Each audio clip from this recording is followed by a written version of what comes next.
네, 주안의 만나 8월 19일 목요일 묵상을 함께 나오도록 하겠습니다. 오늘 말씀은 시편 64편 1절에서 10절 말씀으로요.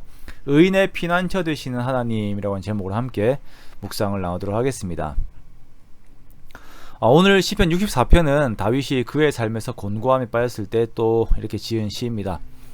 정확하게 어떤 상황인지는 모르지만 그가 삶에서 관계로 말미암은 어려움이 있었던 시기입니다.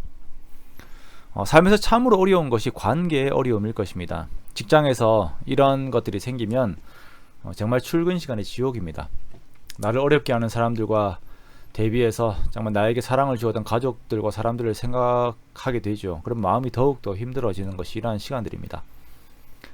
관계의 어려움들 속에서 나를 힘들게 하는 것이 말과 그리고 나에게 불리하게 만들어지는 상황들이 계속 주어지면서 나타나는 그런 어려움들이 참 많이 있어요. 다윗은 이러한 상황들을 두고 칼 같은 혀, 화살 같은 독한 말, 그리고 몰래 놓은 올무라고 이러한 상황들을 설명합니다. 부정적이고 독한 말로 인한 지속적인 고통을 당하면서 타인의 의도에 끌려가게 되는 것, 이번에는 어떤 말이 나올까 불안에 떨고 있는 것, 그리고 결국은 감정까지 예속되어서 타인의 감정의 상태가 곧 나의 감정의 상태가 되는 현상까지 가게 되죠.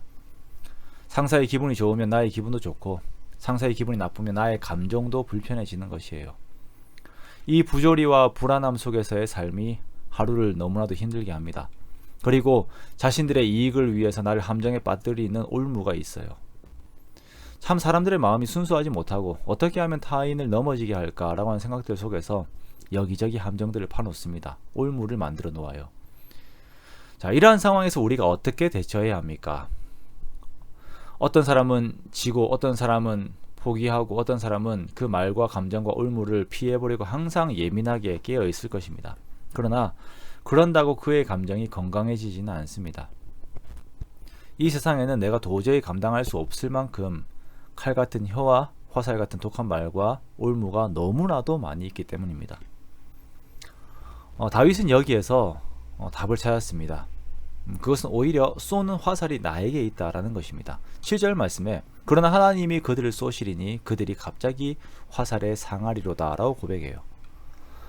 자, 어떻게 함정을 피하고 말과 혀의 공격을 피할까라고 예민해 있는 사람은 이긴 사람이 아니에요. 강한 사람이 아니에요. 진짜 강한 사람은 그에게서 나오는 안정감과 태도에서 이미 드러나게 되어 있습니다. 그리고 그리스도인의 강함은 그와 함께 하시는 하나님으로부터 나오게 되어 있습니다. 다윗은 하나님을 의지하면서 하나님이 어떤 분이신지 계속 고백하며 높입니다. 내 근심하는 소리를 들으시고 원수의 두려움에서 나의 생명을 보존하시고 악을 꾀하는 자들의 음모에서 나를 숨기시고 악을 행하는 자들의 소동에서 나를 감추시는 분이 하나님이십니다.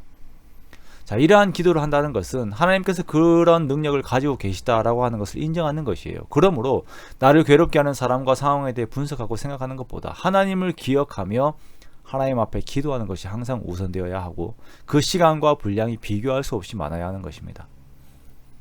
우리가 기도하는 중에 하나님을 기억하게 되어 있고 내 영혼이 하나님으로 채워지게 됩니다. 내 어려운 상황으로 가득 차 있던 내 영혼이 점점 하나님에 대한 정보와 지식으로 채워지게 되어요. 그리고 하나님께서 나와 인격적으로 만나주시게 되면 그때는 성령 충만하여 마음속에 감당할 수 없는 담대함이 생기게 됩니다. 오히려 내가 화살을 가지고 있다고 하는 전환적인 시각을 가지게 되는 것입니다. 그러면 사람의 태도가 달라지게 되죠.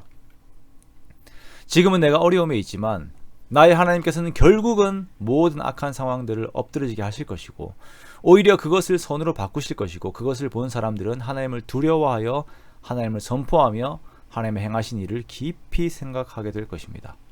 그러므로 의인은 하나님께 피하는 것입니다. 상황에 매몰되어 있지 마십시오. 빨리 하나님께 기도하러 나가십시오.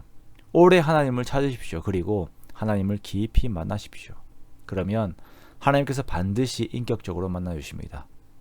그렇게 하나님께서 나의 피난처 되심을 실제적으로 체험하십시오. 이때 세상이 줄 수 없는 담대함과 기쁨이 우리들에게 충만하게 임하게 될 것입니다.